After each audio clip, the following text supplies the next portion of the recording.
Oh, okay. So yeah, we're very blessed. That is neat. That is very neat.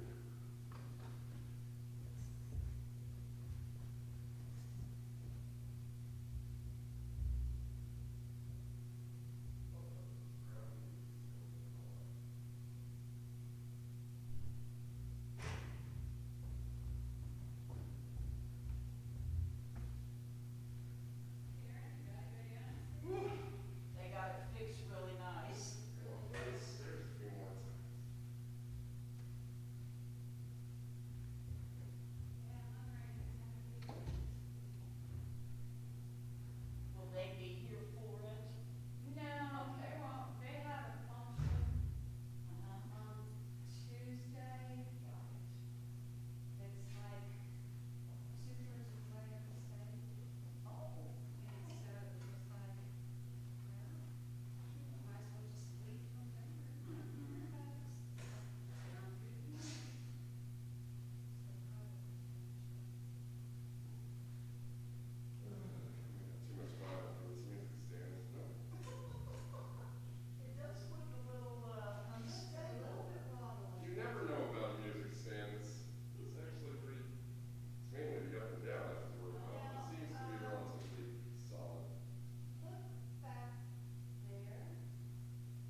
What's our time? Emmanuel got a big old clock to make sure I keep my preaching down to a normal time. It's 7 o'clock on the dot. Whoosh. Looks like we got 6 sets for this. All right, well, let's begin with a word of prayer. Gracious Lord, Heavenly Father, we thank you that you oversee all things, and though we do not understand your ways and your purposes, help it be enough for us that you do. Help us to entrust ourselves, our days, and our lives to your care, knowing that as your providence has yet to fail, we have no reason to expect that it will.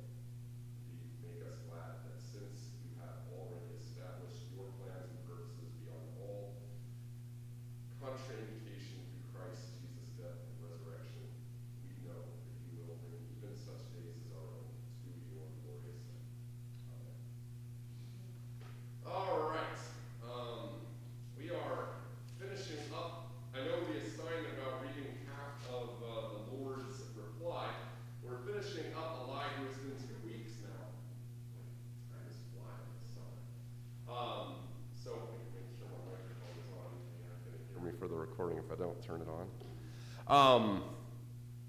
But we are halfway through Elihu's speech, and just as a quick bringing up to speed, Elihu kind of is the summary human arguments against Job. He ostensibly speaks because the 3 friends are unable to really silence Job or help him see why he's wrong, frankly because they only invoke really bad arguments. And Elihu starts out rather brashly saying he's kept his peace in the presence of the elders. He's going to come up now with a very wise answer. And as we saw last time, he does bring in some very new and worthwhile points, but he also brings in a lot of the old stuff that everybody else has been saying, and nothing that actually will move Job's complaint forward, even if he adds some new stuff. But anyway, let's very quickly begin, or rather start diving in here to chapter 36. What did you think of his final? He basically finishes up with 2 things. He had just finished condemning Job, and now he starts to extol God. And particularly, he focuses on something that we're going to hear God himself focus on to a certain degree, but in a different direction. He focuses on God's majesty, his greatness, the fact that he is over all things. And therefore is watching over all things, and again indicating and implying he's also got his eyes on the wicked and does not let them prosper. But what do you think about Elihu's final little statement here in chapter 36 and 37, if you remember?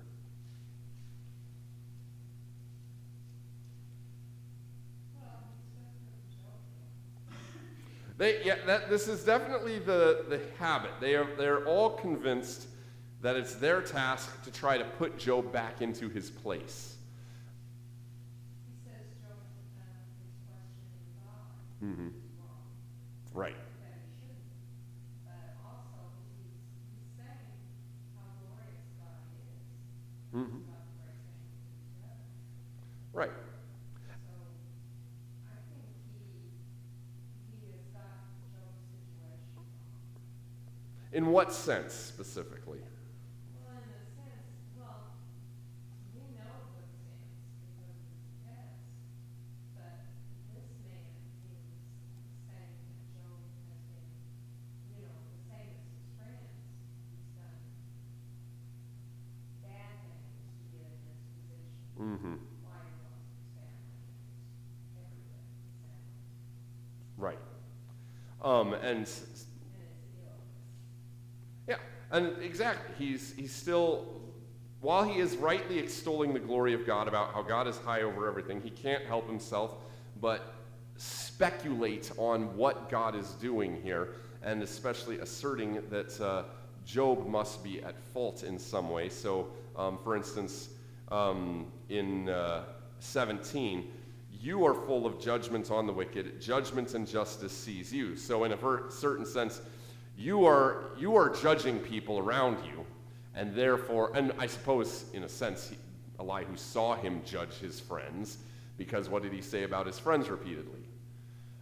You keep condemning me, watch out, God is righteous, he sees what you're doing, and his wrath that you're describing may come back on you for being evildoers who are speaking falsely about God.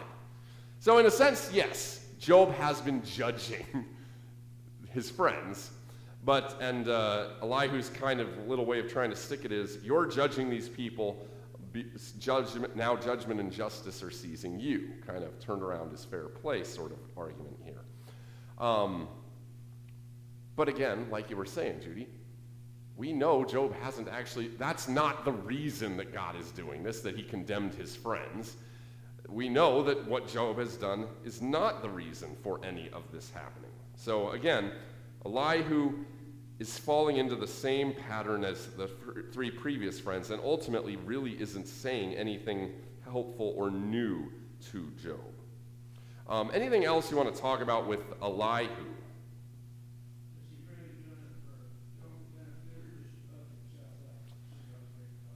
Well, it certainly sounds like he's got a lot of pride in his pocket, that it's not doing his ego any favors to have a chance to speak this way.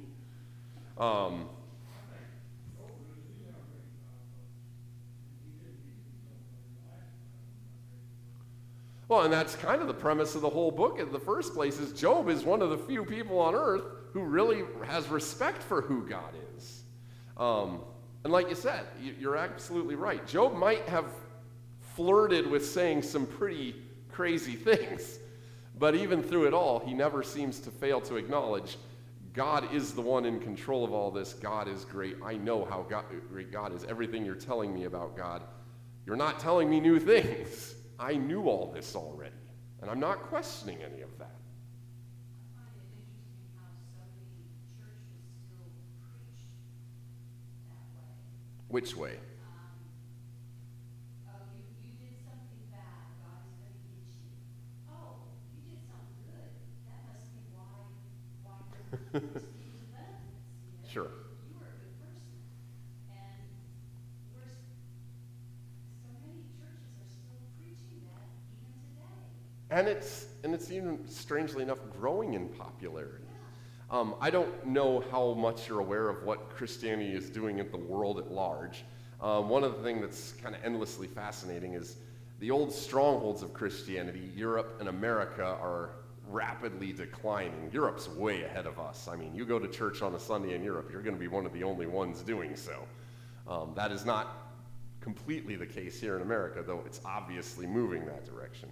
But in the South Hemisphere, it's growing like wildfire. I mean, there are more Lutherans in the country of Madagascar than if you put 2 Missouri synods together across the country here in America. It's very quickly growing in Africa especially, but also in South America and Sub-Saharan Asia, the South Hemisphere of Asia, India and those parts of the world, and even in China, despite the huge amount of persecution China puts out. But one of the interesting things is, unfortunately, one of the fastest growing forms of Christianity is a particular brand of Pentecostalism, which is all about that. God will bless you if you keep his commands, and he'll curse you if you don't. Prosperity gospel sort of stuff. Yeah. And pray and it'll get better, and if it doesn't get better, either you're doing something wrong or you're not praying hard enough and you don't have enough faith. And well, I guess you know when you have enough faith by when you get better. And I think it's also worth saying why that is still even so alluring here. It's one of the forms of Christianity that's still doing very well in America. Thank you very much. I think that one of the big reasons is it's got a huge allure to it. It's a simple equation kind of religion. I can control what happens to me in a very real sense if it is about whether I've been good or bad. If something bad is happening to me, well, that's on my own head. But more importantly, I can do something very specific to get out of the problem. And that has a tremendous amount of appeal. I mean, think about every other problem in life that you face. You feel a lot better about your problems if you know there is a clear solution that you can take steps to do, right? It's logically neat and clean. It's practicable. That is, you can actually do things to make things turn out a certain way.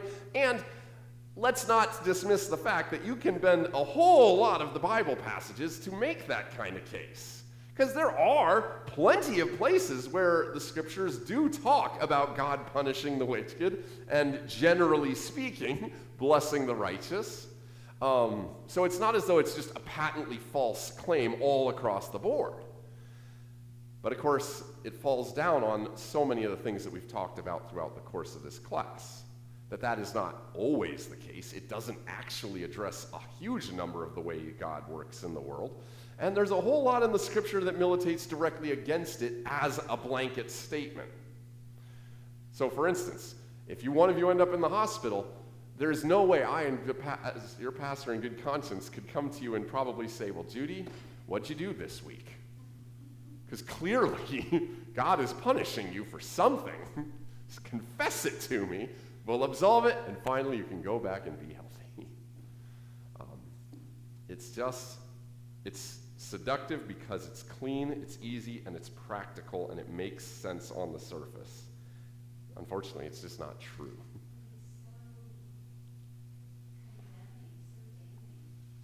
Depends on what your self-perception is, too. I mean, there are plenty of people in the world who are doing okay, and if they're seeming to do okay, it's very uplifting to say, I'm here because I'm such a good person.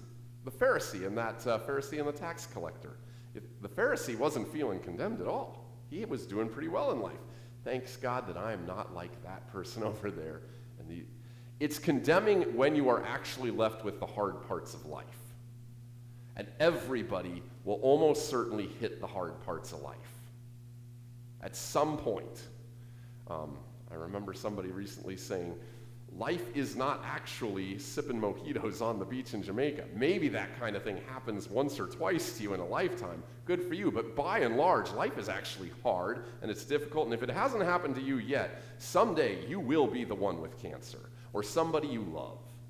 You will be the one holding a dead child, or somebody you love will be, because that is the story of life. And if you have that kind of theology, you are wholly unequipped to deal with when life gets real with you.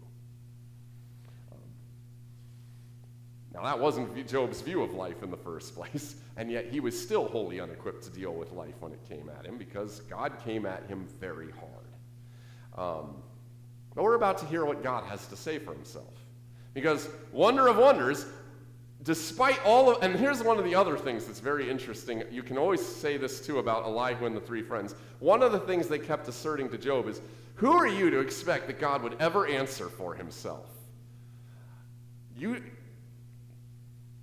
claim that, or you want God to come and say this. He doesn't. He's too lofty, too unimaginably high. You're too wicked. He would never deign to speak to someone like you, and it's wrong for you to even think that way. And then what happens? Lo and behold, out of the whirlwinds. Chapter 38.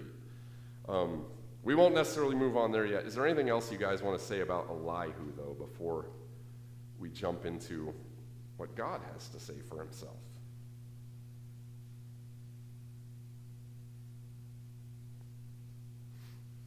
All right. Now, I don't know if everybody got a chance to read this, but before you do this, I just want you to imagine yourself sort of in Job's shoes, where you have been hounded by this question to the depths of your soul of why this is happening, what has caused God to do this. And then God comes and he answers you, and this is the answer he gives you.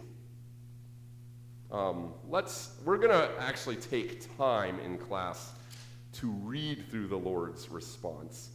Some of it's poetic again, so it reiterates points from different angles, but it's a very interesting way God decides to answer. Somebody want to read then for us, chapter 38, 1 through, we'll say up to 11.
11. Okay.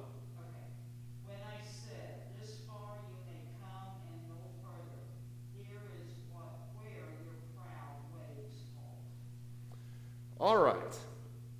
You, of course, remember that story of Elijah who runs to the mountain and he's putting his complaint about how he's the only prophet left. And then there's the big fire, but the Lord isn't in the fire, a great rumbling, and the Lord is not in the rumbling. And then what does he hear? A still small voice, and there is the Lord. This is not one of those moments where the Lord is coming in a still small voice. Here the Lord appears out of the storm, or my translation has out of the whirlwind. Apparently there's a storm gathering, and God speaks. And what do you take of this little introduction of God's to his coming on the scene? Kind of like reminding that he was the one who made everything. He's definitely starting out by reminding Job who is in which place here. Job, you are Job, and I am the one who laid the foundations of the earth. He's reminding Job that he is the Lord, that he is the one who has said all of these things. Interestingly, that does echo many of the statements made by all parties so far in the debate, because frequently everyone, from Job to Elihu to Zophar to Bildad to Job's or Eliphaz, all of them had at one point appealed to the fact that God is just so high above us. He's the founder of the earth, and who are we to really peer too much into his majesty? And then they turn around and promptly start peering into his majesty and start trying to explain it. But God reiterates this. Also in verse 2, it sounds like he's talking to the friends. It says, who is this that darkens counsel by words without knowledge? Well, and here's a big question. Who is God talking to here? And when he's say something like verse 2. I've heard a couple of different takes on this. I have my own very definite sense here. I've heard some people say that he's saying, who is this, in reference to these friends of yours? They're darkening my counsel by words without knowledge. How many of you are taking that kind of sense of this? A couple of you, okay. Who else do you think it might be referring to? Okay, Job. When you're at this point where you're trying to figure out which is which, it's good to try to find clues in the text to really see if it can help identify it for you. There are some times where the context isn't actually as helpful as one would hope, but it's always a good sense. Go to the verses directly surrounding it and see what the most likely answer is. Okay, on the one hand, what does verse 1 tell us? That who is the Lord talking to in the broad sense, right? Job, yeah, exactly. The Lord answered Job. Now, that doesn't necessarily mean just that he's answering Job, that he might be answering Job and going to Job, Job, who is this over here who's darkening my counsel? So we can say definitively, because it just says so, the Lord is speaking to Job, but who is he referencing with who? It could still be open to the question that he might be referencing these other people. How might we guess, or not guess, how could we narrow it down to a much more probable, it's probably this one or that one?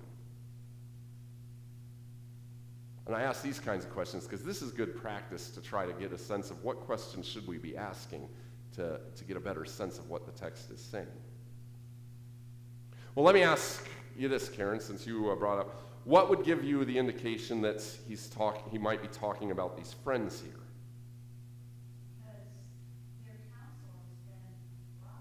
Okay, so far, we have every reason to suspect that the three friends have given bad counsel. And if you use the rule, Scripture interprets Scripture, well, we don't even need to go outside the book of Job. At the end of God's big spiel here, he does overtly condemn the counsel of the three friends. He says, you have spoken falsely against me, not like my servant Job has. So you could easily say, well, since the friends, by God's own statement later in the book, are the ones giving bad counsel and dark counsel and speaking without knowledge, they must be the ones that he's referring to here. So there's one point you could say that seems to indicate that. What about the other direction? Is there anything else in here that might give you the sense that he's referring to Job instead? Go ahead. But somewhere back there, Job said, if only God would answer. Yes, definitely Job has expressed his strong desire, several times in fact, that he wants God to answer to him because his friends have been useless. And again, verse 1 does explicitly say, this is what's happening. The Lord is answering Job. So we know he's answering Job. The big question is, can we decide, is the Lord talking to Job about Job, or is he talking to Job about his friends when he says, who is this who darkens my counsel? It almost seems like the subject of this book is Job.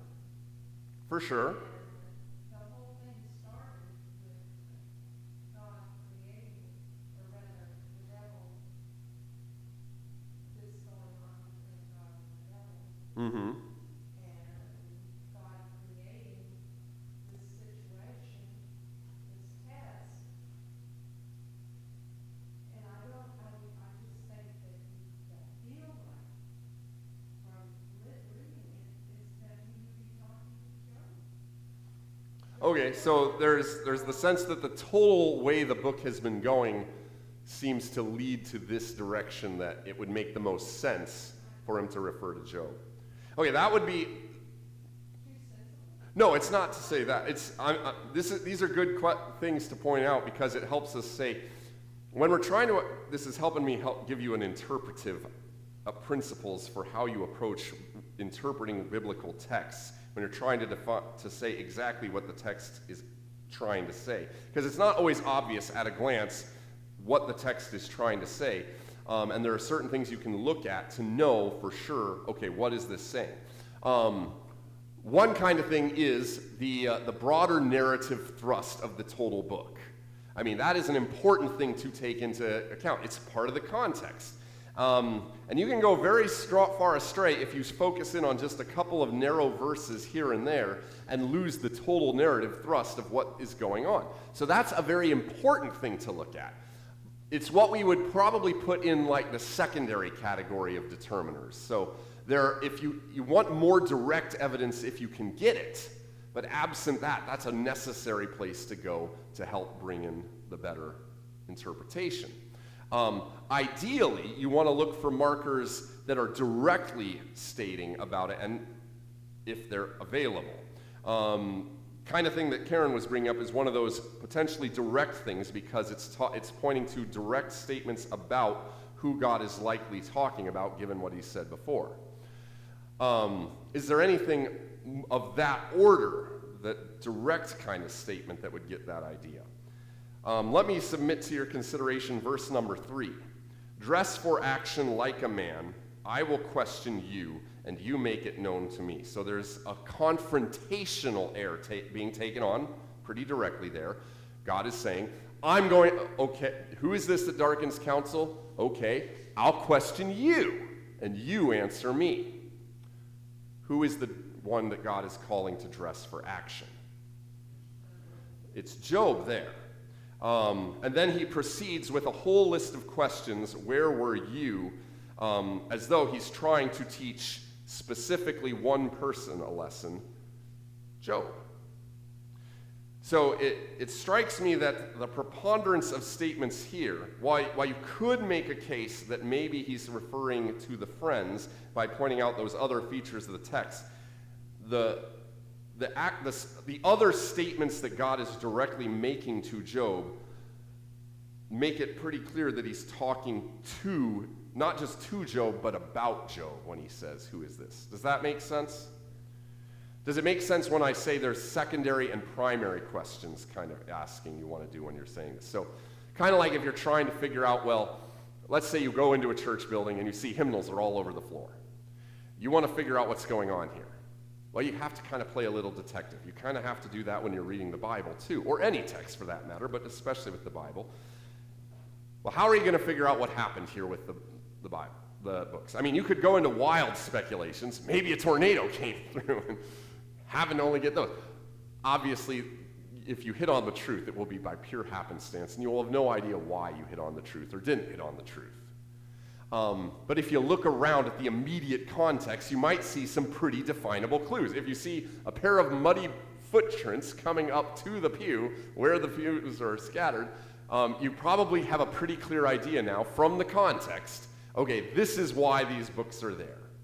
Similarly, when you're interpreting the Bible, it's good to look for direct clues immediately at hand that will help you suss out exactly what is going on here. Now, sometimes you don't have muddy footprints right there, and same thing in the Bible. It doesn't necessarily clear up, obviously, who the pronouns are, all kinds of different things that's not clear in the grammar. So what do?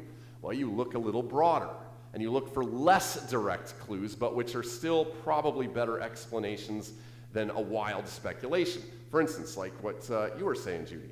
The whole tenor of the narrative obviously points to Job being the central piece here, and so when God is talking to somebody, it seems to make sense he would be talking to Job.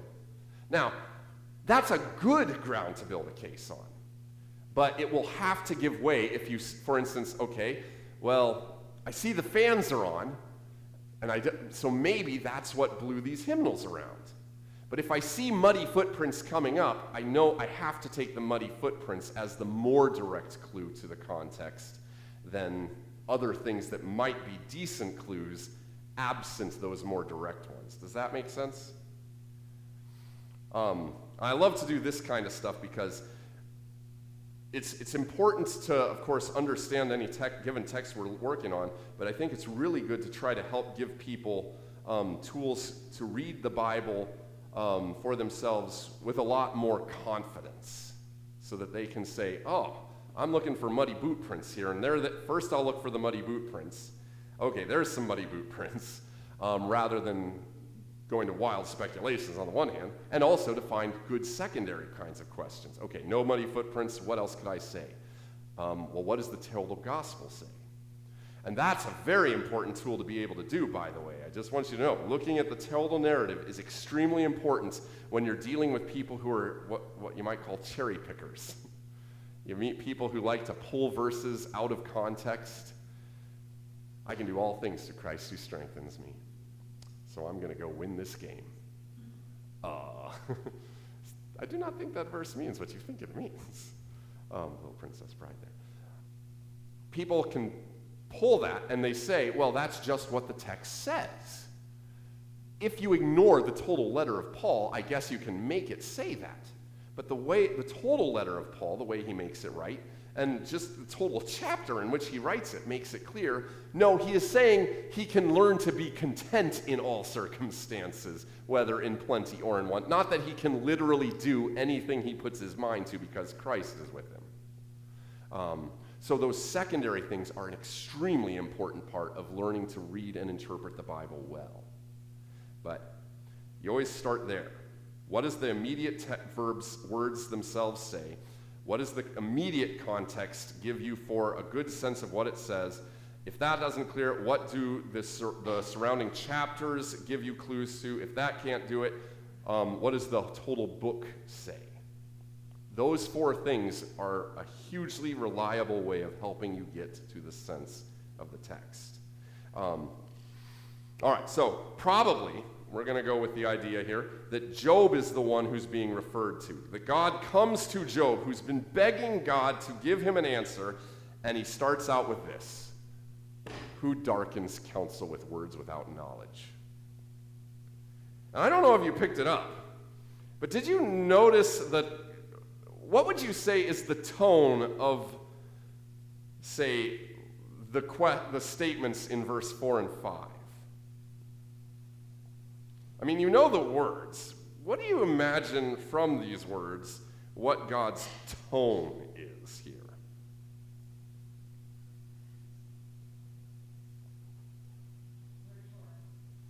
It is very rhetorical. Anything else that you might say?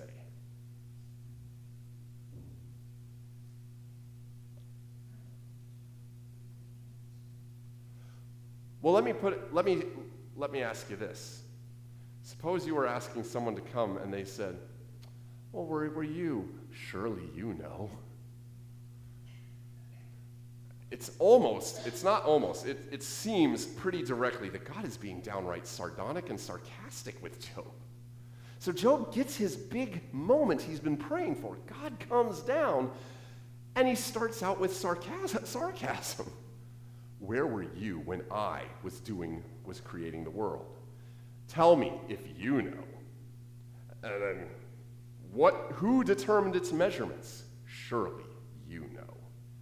As if to say, you think you're so wise, Job. So instruct me on these things. But we'll wait. Where were you again? That's right. You didn't exist. I don't think we often think of God as a sarcastic being. We have a lot of ideas about what God is like. Obviously, loving. You have images of the welcoming Lord. We have the good shepherd. Certainly there's the stern judge. But I don't think we often think of sarcasm as one of his great traits. And yet this is precisely how he opens against Job. What do you make about that? That this is how God chooses to answer. And if you can see another way of reading it, I've just never been able to read this and not pick up sarcasm. And maybe I'm mistaken here, but if you have a way of putting it a different way, I'm all ears.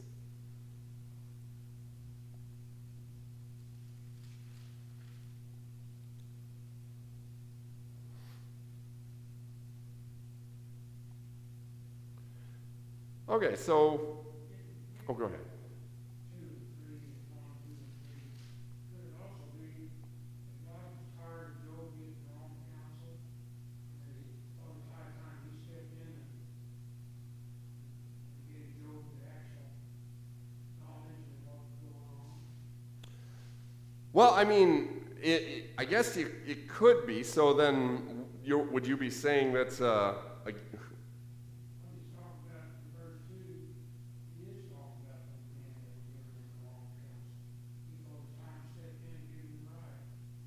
right, which goes back again to how you would determine that that's probably the appropriate reading.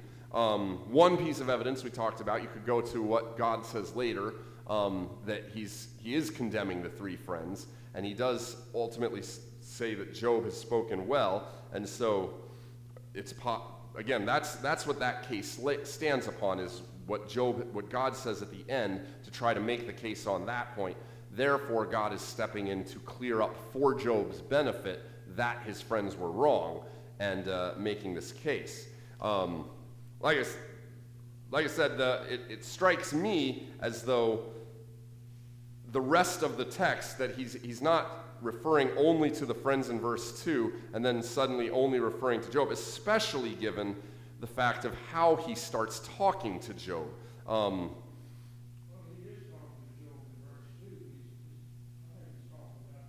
Well, right. I should say, who is he if he's talking about the friends in verse 2, then who is he talking about in verse 4?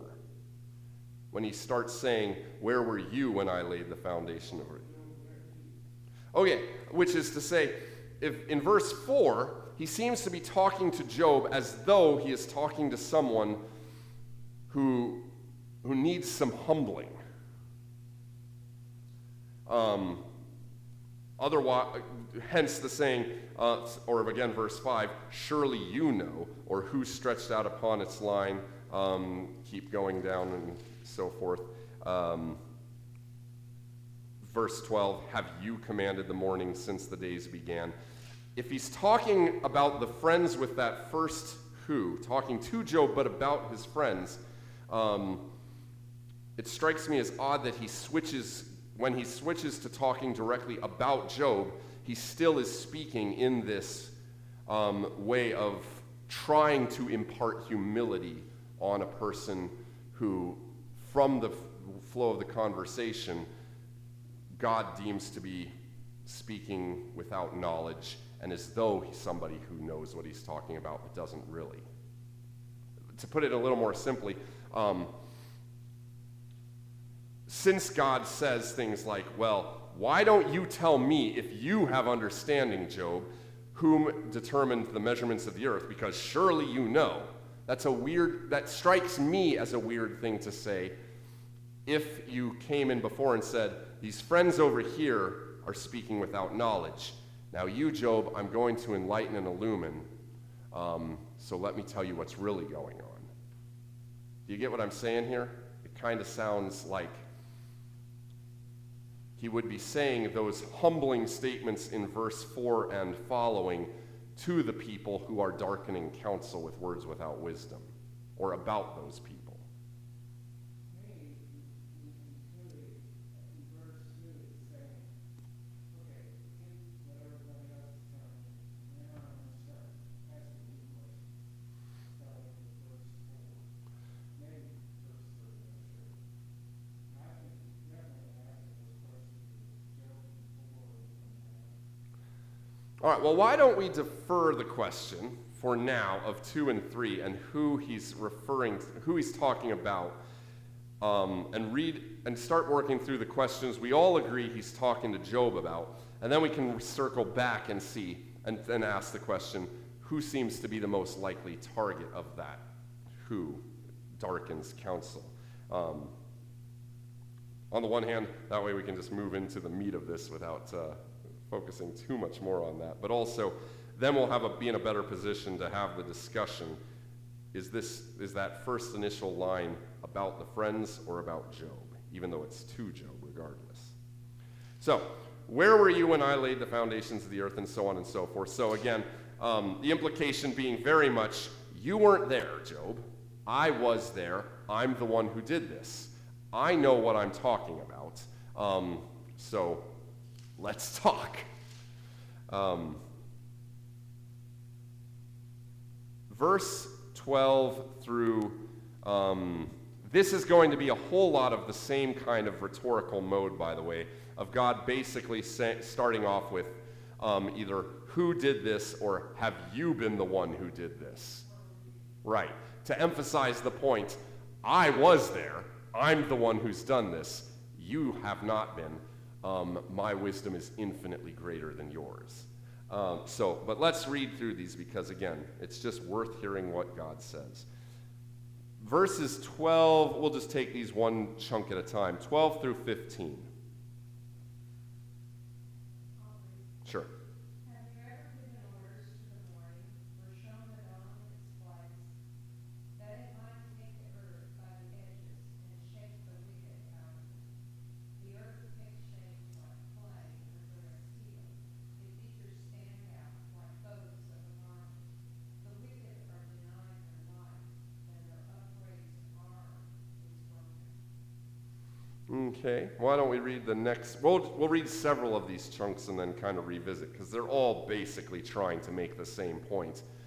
This is God very much, whatever his purpose is, hammering the same point home over and over again from different directions. Somebody want to read 16 to 18?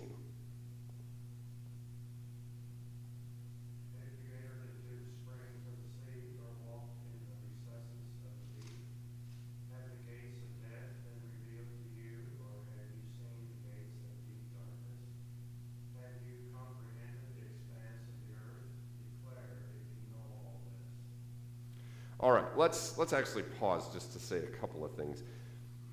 Notice what he first of all starts off with. He starts off with, I'm the one who laid the foundations of the earth, the implication being, I'm the one who commanded the morning since your days began. So from the day you were born, I was already commanding the morning to come forth. long since. I've been running this world since you were in diapers, basically. Talks about how he is the one who and he addresses it in this rhetorical way. Have you done this? In the sense of, do you even grasp what it is that I do? Have you ever taken up the earth and shaken off the wicked in the height of their pride, basically when they're lifting up their arms and breaking it? Have you walked into the deep places of the earth where no foot has ever trod and no one knows what the heck is going on down there, bottom of the sea sorts of stuff? Have you seen the gates of death so that you even know the depths of the grave and what's on the other side of it? The whole expanse of the earth itself. Notice what God does here basically is he points out all of these amazing, profound mysteries of creation that, people have been thinking and pondering about since the dawn of time. And basically is saying, do you know these mysteries? Because I do. And if you have more, and so answer me from your deep understanding, and we'll see what you actually seem to think you know. And I love this part of Job, and especially the next several parts, because one of the things it also highlights is we are in a position these days where we think we know so much about this world and how it works and the universe. We think we have a grasp on so many things. We've got DNA nailed down. Heck, I just read with we're able to make chickens out of artificial babies, not chickens. We can do that already, but they have successfully made artificial human babies by combining stem cells together. So no egg, no sperm. We can make our own babies now. We're sending up another mission to the moon to explore the depths of space. We are sending probes out. We have mathematical calculations about all kinds of things, from describing and understanding what we think are black holes, dark matter, infinite multiverses is in our imagination. Point being, we believe we know so very, very much. And yet, exactly. We know probably exactly this much. And even the things we think we know about this much, because we don't understand the infinitely greater amount of knowledge out there, we probably have almost all of this wrong, quite frankly. We are idiots when we're coming up against just the created world itself. And yet, because we think we understand the created world so well, we have so many people who are fervently convicted that they can also speak confidently about God and what he's like or not like, whether he exists or doesn't exist, because, of course, we are so wise, we have sussed out the truth of all things. But we are deceived. And any physicist worth their salt will tell you we don't know anything about anything. What we usually find out, every discovery in the realm of physics and chemistry is really just a discovery that we know less than we thought we did. How many of you grew up knowing the laws of motion? Every action, there's an equal and opposite reaction. You know what we do know for sure? That's almost certainly not true anymore. Quantum mechanics has completely busted Newton wide open. It's functional to explain some things, but it's clearly not the truth. We don't know how or why most everything in the world works. We can explain it at a certain level, but the more we plumb, the more we realize the deeper it goes, and we are just babies at this point, struggling to understand even the basics. And this is kind of what the book of Job is so great at getting across. It doesn't go down to those levels of physics and all of that. It just takes the things that even now we still don't understand. We have no idea how the earth actually got to be formed. We have all kinds of ideas about it. We have no idea why, what's at the other side of death, if there's anything or not. We don't know as a fact. So these simple, basic questions that God poses to Job thousands of years ago, by and large, there's still answers we have no better answers to than Job ever did. We can just explain it a little more at length before we say, and why is that? Well, I don't know. But anyway, that's just a little side tangent. Verses 19 to 24, somebody want to read?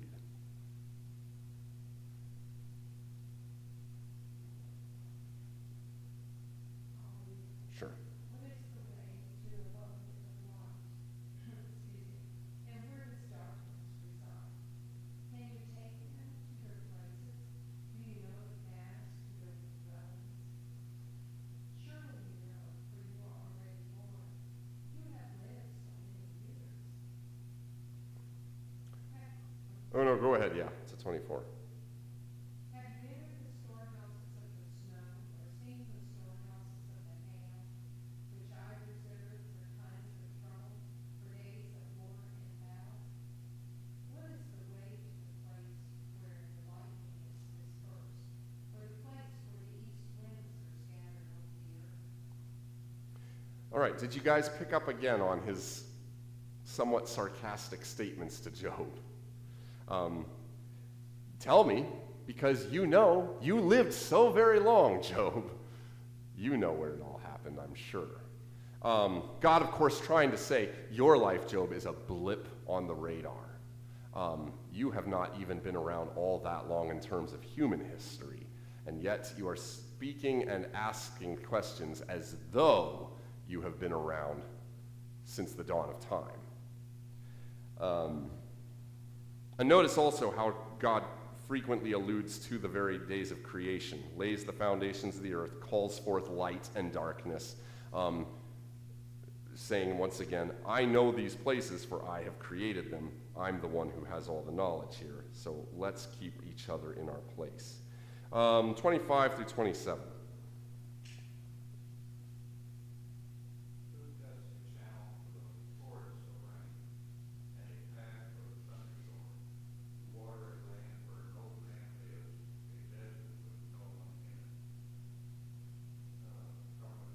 Up to 27.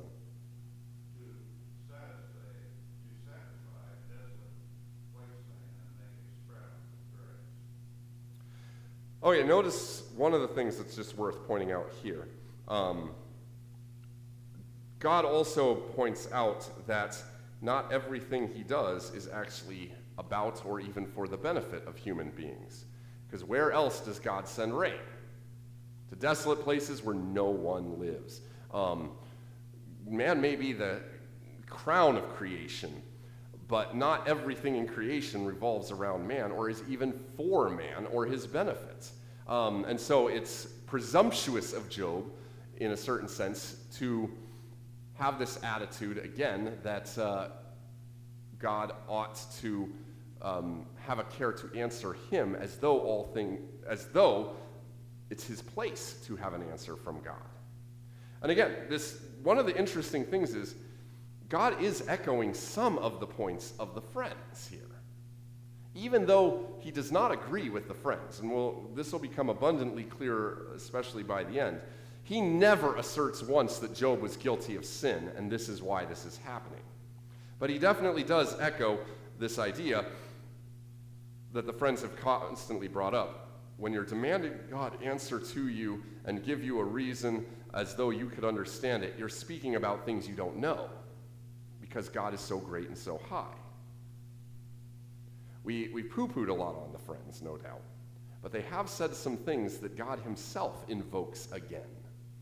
It's not as though everything they said was false. Where they go wrong is not in highlighting the glory and the majesty of God, but rather in then moving from that to speculate about the causes of Job's afflictions. And here is God asserting against Job, as we'll see, that God is simply way above his ways. His thoughts are not Job's thoughts. And, well, we'll see where it goes from there. I'm not going to give you the whole spoiler of what God says right away. I think we will, unless you really want to read through it all, just for the sake of time, where are we at on time?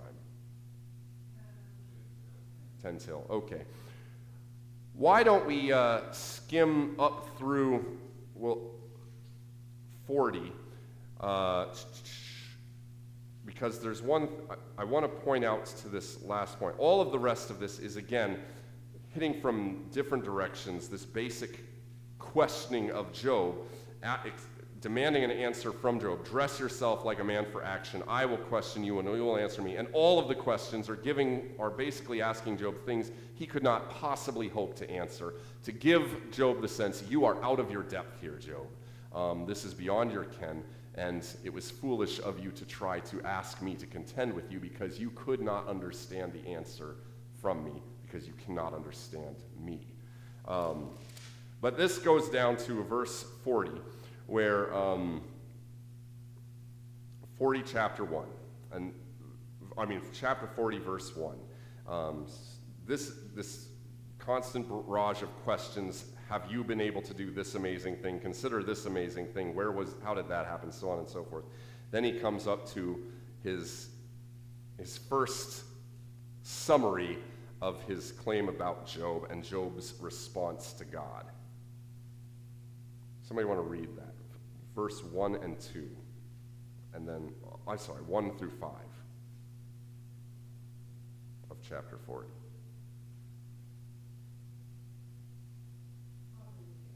Okay.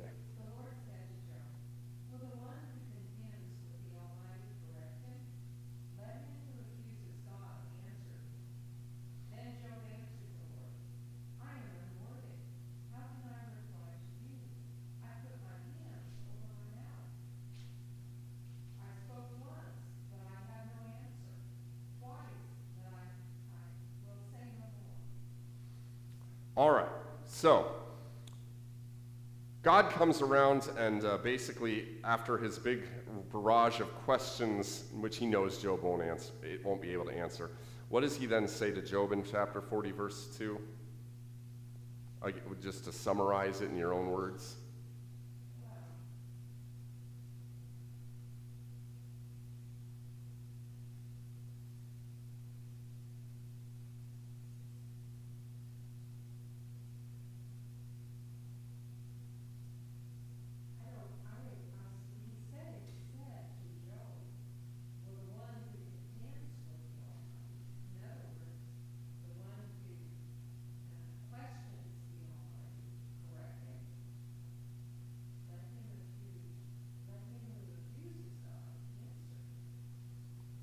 Okay. So what, if you put that in your own words, what does it sound like God is saying? Well, he's asking Job to, I don't think Job accused God. Well, and I will say, again, Job is a notoriously hard book to translate, it's worth saying, because there's a lot of words in Hebrew that occur only in the book of Job and nowhere else. And so the translators just kind of had to give it their best guess, educated guess from what those words seem to resemble. So there's some slight variations in translations. My translation has it this way. Shall a fault finder contend with the Almighty? He who argues, not accuses, but argues with God, let him answer it. I think he's asking Job to answer. Right. And what would you say is the character of this little encounter, this question that God is giving to Job? Why is God asking this question?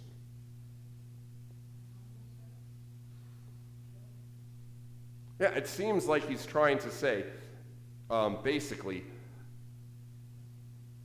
to put it bluntly, how dare you, Job?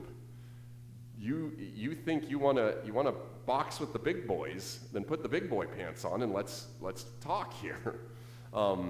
If you want to have an argument with me, if you want to lay a case against me, then you better be prepared to answer for it. But you can't, and you won't. Well, exactly. Job's immediate response to this is utterly different than his response to his friends. Every time his friends have spoken, what has he done? He's basically said, I understand what you're saying. You clearly aren't understanding what I'm saying. You're flat out wrong. You're making stuff up. Basically, Job just couldn't be silenced. That's what got Elihu mad. They couldn't find an answer to Job, who was convinced he was righteous in his own sight and wanted God to contend with him. And so Job had no one to silence him because there was no answer good enough to silence him. And now God comes on the scene and says, all right, you want to talk? Let's talk. And like I said, you want to be my fault finder? You want to figure out why I'm doing what I'm doing? You want to figure out what's going on here? Then let's have an argument and see if you can stand up to me. And Job, he shuts up, says, behold, I am of no account. What can I possibly answer you? I have spoken once, and I will not answer. In other words, I spoke once, it was stupid of me. Twice, but I will say no more, because he is now well and truly humble. I mean, imagine again that this was you, we're in Job's shoes, having a horrible, horrible year. Just as bad as you want to imagine it. And you got it into your head. You weren't cursing God again. Job never curses God, never loses faith in God. But you start pushing up harder and harder for an answer from God. Why is this happening? If you would just tell me, I could be content. If there's a sin, let me know it. If there's something else, let me know, and then I can have peace, because I cannot deal with you as my enemy and not know what's going on. And then God answers you and says, who are you to question me? Let's talk. You think you know so much that you're even worthy to ask these questions? All right, then let's go. Do you understand this? Do you understand that? Do you understand this? If you can understand that, then maybe we can have a talk here. How would you deal with that?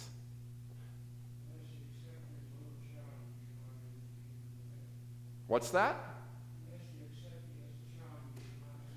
Ain't it truer words? Were never spoken. It would, yeah. Job doesn't need to understand what's going on. He simply needs to have what he started out with, a childlike faith that God is great. He is not. He himself, Job, is not. And commend himself into God's hands, wherever that may lead. And that is, like you said, that is the essence of faith.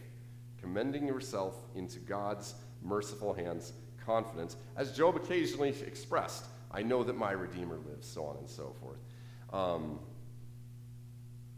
Without then trying to have this burning need that God should somehow answer to you, as though you are worthy of God answering to you, or even capable of understanding any answer he gives. And this is really the gist of God's contention with Job. Again, it doesn't posit that Job has, in some sense, cursed God or sinned in the ways that the friends have at the end. But God himself comes against Job in the sense that Job is having the audacity to call God into question. Not necessarily with a doubtful thing. It's not as though Job is saying, I don't believe in you, God, so prove it, or I think you're doing injustice here, God. It's more, he feels that God should, by rights, give him an answer. And that he thinks that he is worthy of being answered in a certain sense. So Job is big for his britches in the precise sense of thinking that he deserves God's condescension to hash out all of these problems that Job is having, so that to Job's satisfaction. But God does not exist to satisfy Job, as it turns out. And Job is now seeing that clearly. What happened to his answer? To the devil? No. Job said he would have someone that would speak up for him. Oh, sure, the advocate. Yeah. Was he talking about Jesus? Well, sure. Well, I'd have to go back to find the exact chapter and verse and all of that. But at one point, he's in his wishful thinking. He says, would that there would be an advocate who would plead my case with God. And then I would have relief and so on and so forth. Things would just go well if there was just somebody who would plead my case. So he was just wishing. Well, he was wishing, but it was also a wish that's struck very true. because he had an advocate. We have an advocate with the Father, Jesus Christ, the righteous one. But notice, Job had it in that, that's a good handy one to latch onto, because Job rightly says that if I had an advocate, an intermediary to plead my case with God, God would turn and, actually I think that was Elihu saying that, but earlier Job was referencing, I'm getting Elihu and Job talking about an advocate crisscrossed in my head. I was just thinking, at the point he was at, Right. if he truly had one. Right. Well, and in that case, Job was very rightly, now I've got my wires in the right place again. Job was rightly hoping that if there was an advocate among God's children, sons, the angels, whatever, that would plead his case, he would have relief in all of this. But clearly Job also had in mind, just from the way he continues to go on, the idea that this would give him the kind of peace that the difficulties now plaguing him, not necessarily the actual suffering, but he would somehow have the understanding he so desperately wanted. God might condescend to him to explain everything, is the impression you kind of get reading that line from Job. So it wasn't just wishful thinking in the sense that, if only I know there isn't any intermediary, but it was wishful thinking that he would have an intermediary, and if he has this intermediary, that it would somehow resolve the big question, burning question of his heart: why is God letting this happen? We do have an advocate with the Father, this intermediary, Jesus Christ, the righteous one, so that we can, as Job rightly pointed out, rest secure, knowing our Redeemer lives. We will see him with our own flesh, even after we've died, and he'll walk upon the earth and so forth. But that does not translate even remotely into God, therefore, telling us anything about why we're suffering or anything about why God is doing what he's doing. And in fact, God, even though he's not angry with Job, and he'll make this very clear to Job, I am not actually against you at the end of all of this. I'm going to bless you. You will be richer than you ever were before. Your life will be fuller. But I'm still, as we're going to find out, not going to tell you a single thing about why what just happened to you happened to you. So Job does have it in good with God, in the sense that God is gracious to him, but that doesn't translate into God giving Job what, at this point, he earnestly desires, which is an answer from God about why. He's also speaking to God. He's not dead. Well, yeah, and this is the point where if this were in me and Job's shoes, I would be needing to change my pants too much to bother even saying, I'll shut up now, because I would have been terrified out of my wits. And Job clearly was as well, because his response is, I'll shut up now. I was being an idiot. Who am I to answer to you? But God isn't done yet. That's not enough for God's questioning. We'll come to that next time. Let's just finish up, read the rest of the book of Job. There aren't a lot of chapters left at this point. I believe it's chapter 40, 41, and 42.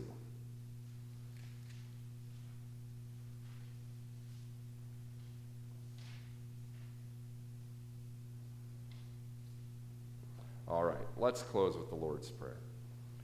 Our Father, who art in heaven, hallowed be thy name. Thy kingdom come, thy will be done on earth as it is in heaven. Give us this day our daily bread, and forgive us our trespasses, as we forgive those who trespass against us. And lead us not into temptation, but deliver us from evil. For thine is the kingdom, and the power, and the glory, forever and ever. Amen. Now, just so you're aware, as we've been going through the book of Job, and it seems like sometimes I've been giving different answers to different things or interpreting things different ways throughout, I realize that's just a part of dealing with Job. Job is it's one of the hardest books in the Bible to actually understand exactly what the book itself is describing.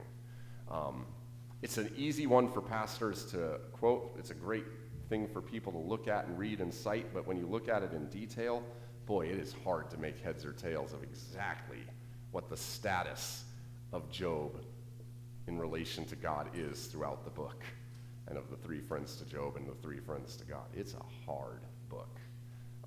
But anyway. What's going to be the next Bible study? Still trying to figure that out. We've gotten lots of good ideas, so. But we'll be on our last time with Job next time, so have a good night.